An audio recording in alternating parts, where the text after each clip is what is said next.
Hi, my sweets. So let's talk foundation. Specifically today, I'm going to be using the Timewise Luminous 3D foundation. My shade is Ivory W120, which stands for Warm 120. There are many different types of foundations out there, and even Mary Kay has a few different ones. We have a CC cream, we have the cream to powder, we have just powders, and we have our Timewise foundation. So why would you use different coverages? Why are there so many kinds out there? Well, something like a CC cream, first of all, it also has extra SPF in it, which we absolutely love. Super duper important. And it's gonna give you a light coverage, almost like a tinted moisturizer. And it's just gonna help even out the skin. Now, for someone like me who wears makeup on almost a daily basis, I wear it when I don't want to do a full face, but I don't want to look tired when I go to the grocery store, so I'll just throw that on and leave it be. Some people like to wear it to work during the day, and then you can put a foundation on top of it if you end up going out later. It's super lightweight, super great. Now, the Timewise foundation is a liquid foundation, and it's a buildable foundation, which is something I absolutely love about it. Now, most of our products with Mary Kay are going to be lightweight because when you have good skincare, you don't need heavy makeup. And then this is also skincare based, which is phenomenal to avoid those breakouts. And then otherwise, we have our cream to powder foundation, which is in a little compact, and that's going to be our heaviest coverage. Now let's talk about applying these foundations and how do we do that. So there are many different ways to apply. One being your fingers. This is going to give you the fullest coverage. I personally use my fingers when I use the CC cream. I use it with my cream to powder foundation when I'm doing touch-ups. I keep that in my little compact in my purse for touch-ups on the go. And that's just, again, going to give you the fullest coverage possible, as your fingers aren't going to absorb any of that product. Now, we do have the liquid foundation brush, which is beautiful. I'm going to use that today. And then we also have a blending brush too, which is another beautiful product. Or you can use a beauty blender. Now, usually I personally use a beauty blender. It depends on your skin type, okay? So a beauty blender is going to absorb the most.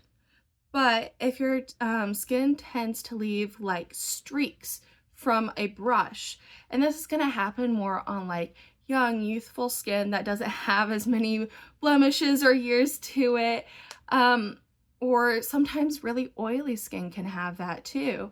That's when it's nice to go in with a beauty blender to just pat everything out, get rid of those lines. But otherwise, let's go ahead and use this. And I do like a fuller coverage. I don't necessarily need a fuller coverage. I just like it. So I'm probably going to add a little bit more foundation than is necessary. So to say, it's makeup. You can do what you want with it. There aren't many rules. Now, if you notice, I'm not like going directly under my eyes. I already have the under eye corrector on. And so I don't need to add more to my under eyes. I'm just blending the edges of it into my foundation. Now you can sort of see how that's going. It is a lighter coverage, and I will build this up here in a second too. I like using smaller strokes. It's going to help eliminate those like lines. Now, for an area like the nose, I do like to use the blending brush. This brush is so phenomenal. I also tend to use this brush when I am working on clients, just because of how amazing it is to get in those creases and just look beautiful at the same time. So I'm going to go ahead and go in with one more layer of foundation, because again, I prefer a thicker layer. I could have stopped right then and there. It's the beauty of everything. Now, because it is a second layer, you can sort of see it's starting to leave some streaks. So I'm going to go ahead and just tap that out with my beauty blender. And voila, streaks are gone. I'm going to go ahead and finish the second layer with my beauty blender. Now, obviously, a second layer is not like required with a foundation, okay? I just want it to be thicker. You might want it to be thicker if you are breaking out or have some redness. Yeah, so that is the foundation. I do also want to say I use the blending brush when I use the cream to powder foundation. If I don't use my fingers, I find this the easiest to scoop it out of the compact and put it on my face. But that is foundation. Now I will set the wets with the dries, but that'll be another video. So if you need to be foundation matched, if you have any more foundation questions, please let me know in the comments.